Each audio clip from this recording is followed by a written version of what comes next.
75 years of AIS and 100 years of NCCI.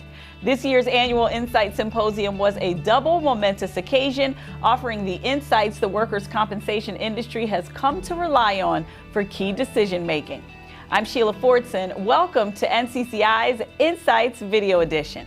Joining us today to discuss the State of the Line report, which is exclusively delivered each year at AIS, is Sandra Kippus, NCCI Senior Practice Leader and Actuary. Sandra, how are you today? I'm great. Thanks so much for inviting me. Sandra, NCCI's State of the Line report is exclusively delivered each year at AIS. It's highly regarded in the workers' compensation industry.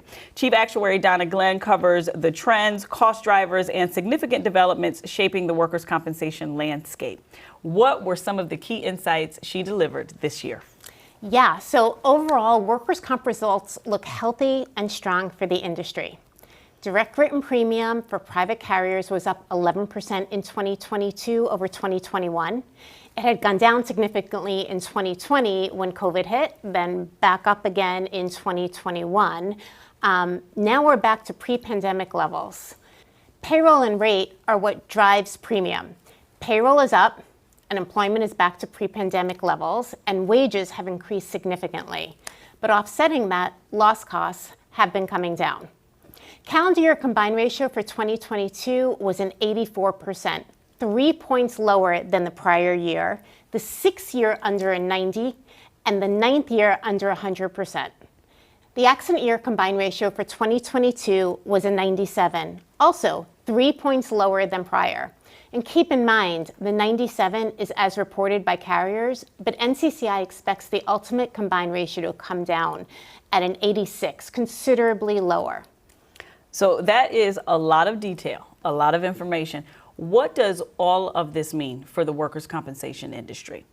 It's good news about the health of the system. Workers' comp reserves remain strong with an estimated redundancy of $17 billion. And then there's trends. Claims frequency had been negative for many years, and then there was a big dip in 2020 as businesses closed during COVID, and then a spike in 2021 as they reopened. In 2022, there was a decrease of 4%, which is back to our long-term negative trend. Lost time claim severity was in the 5 to 6% range in 2022, which is a notable rise. But when we put it in perspective with the prior few years that were flat and even negative, it is manageable. If we look at severity over the entire COVID period since 2019, we're in the 1 to 2% range annually. Sandra, an important element of the State of the Line is the State of the Line Q&A. And so this is where NCCI experts join Chief Actuary Donna Glenn for an expanded discussion, answering questions that have been submitted through the AIS mobile app. And we know that with Q&A sessions, you don't always have time to get to every question that comes in, but we've got some time today. So was there a question that stands out to you that we didn't have time to answer at AIS, but you can answer for us now? Yeah, that's a great question. One question that came up a few times is, why are we so optimistic about the NCCI selected accident year combined ratio of 86 when the industry reported a 97? So to address this, there's a few points I'd like to make. The selected underlying loss and LAE ratio was calculated using multiple actuarial techniques, which all came in close to the selected. And when you have various methodologies providing similar results, it gives you more confidence in the selection. Second, historically, the carrier-reported loss ratios at early maturities have been conservative and then converged towards NCCI's projection as the accident years matured.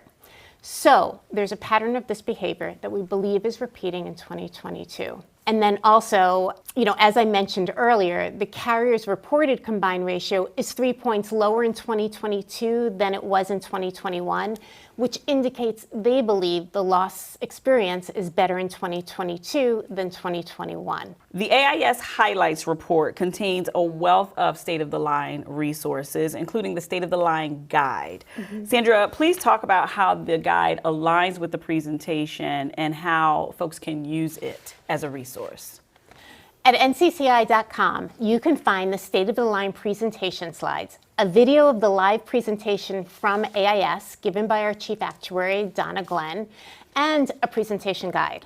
So depending on how much time you have and how much detail you're looking for, and how you best take in information, there are 3 ways to get the information that you need. I find the guide especially useful. It has 3 sections for each slide: key insights, background information, and data. The Data tab has specifics about the source data or an actual table of numbers. Honestly, I find myself referring back to them all the time. Sandra, thank you so much for joining us today on the Insights Video Edition. Absolutely, it was my pleasure. And in addition to the valuable guides, you'll also find all of the AIS main stage presentation videos and more on the AIS Highlights Report at ncci.com/AIS. Follow us across social media for real-time NCCI updates. That's Twitter, LinkedIn, Facebook, and Instagram. And of course, you don't want to miss a Channel NCCI update, so subscribe and hit the notification icon. I'm Sheila Fordson. Be sure to join us next time when we discuss the issues at the top of the workers' comp agenda from the source you trust.